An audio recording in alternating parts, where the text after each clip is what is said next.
நண்பர்களே, நான் இன்னைக்கு உங்களுக்கு ஒரு கதை சொல்லப் போறேன். அந்த கதைய கேட்டு நல்லா என்ஜாய் பண்ணுங்க. சர்ப்ரைஸ் பண்ணுங்க. வாங்க ஷேர் பண்ணுங்க. சர்ப்ரைஸ் பண்ணுங்க. பெல் ஐகானை தட்டிடுங்க. வாங்க கதைக்குள்ள போயிடலாம். இன்னைக்கு கிருஷ்ணதேவராயர் அவையில ஒரே கூச்சல் குழப்பம்.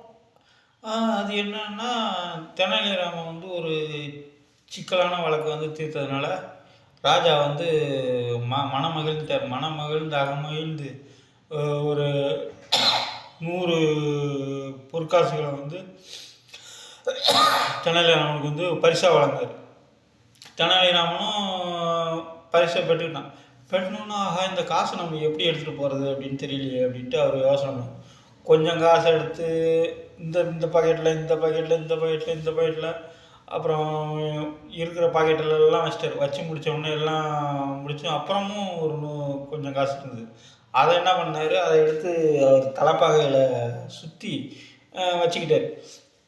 வச்சுக்கிட்டோன்னே சரி, நம்மளுக்கு ராஜா பரிசு வழங்கினாரு, நம்ம அவருக்கு நன்றி சொல்லணும் என்று அவர் குனிஞ்சு வணங்குறாரு பாருங்க. அவர் தலைப்பாக கீழே விழுந்து அதிலிருந்து பொற்காசுகள் எல்லாம் அங்கங்கே சேதறி போச்சு. ஐயோ, அங்கங்கே சேதறினவுடனே தெனாலிராமன் அங்கே போய் அந்த சந்து இந்த சந்து திரைசீலை இல்லை அரசர் கீழே அந்த மேட்டு எல்லா இடத்துலையும் திணறி எல்லா அமைச்சருக்கு காலுக்கு கீழே இருந்தும் செதறி போச்சு. எல்லாத்தையும் எடுக்கும்போது இவங்க ஐயோ இவ்வளோ பொற்காசு இவன் பாருங்க பேராசையில் அங்கங்கே ஓடி ஓடி உருண்டு உருண்டு அலையிறான். சிரிச்சுட்டு இருந்திருக்காங்க. ஐயோ இப்படியே அவன் தேடிக்கிட்டு தெனாலிராமன் தேடிட்டு இருக்கிறது அரசரோட காதுக்கு போகுது. ராஜா அவர் தெனாலிராமனை பிடிக்காதவங்க போயிட்டு ராஜா பார்த்தீங்களா, தெனாலிராமன் நீங்கள் இவ்வளோ பரிசு கொடுத்தீங்க, ஆனால் அவன் அந்த கீழே விழுந்த காசெல்லாம் அங்கங்கே சேதறி கிடக்கிறத போய் தேடி எடுத்துகிட்டு இருக்கான் பாருங்கிறாரு. உடனே ராஜா தெரியும் தெனாலிராமன்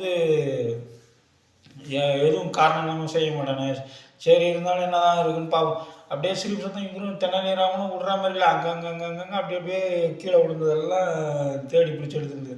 அப்புறம் ராஜா, என்ன தெனாலிராமா இந்த இந்த வராகனுக்கு போய் இப்படி உருண்டு திரண்டு இப்படி போய் தேடிட்டு இருக்கு. ஐயோ என்னை மன்னிங்க மகாராஜா, அந்த வராகனில் தங்க வேற இதுலனாவும் முகம் பொறிச்சிருக்காது. இந்த வராகனில் உங்கள் முகம் போச்சிருக்க, உங்கள் முகம் இந்த காசை எங்கேயா 1-2 சேதறி போச்சுன்னா வர மக்கள் அதை பார்க்க தெரியாமல் உங்கள் முகத்தில் மிதிப்பாங்க. அப்படி யாரும் மிதிச்சிடக்கூடாதுன்னு தான் நான் இப்படி தேடி உங்கள் காசை எடுத்துகிட்டு இருக்கேன் மகாராஜா.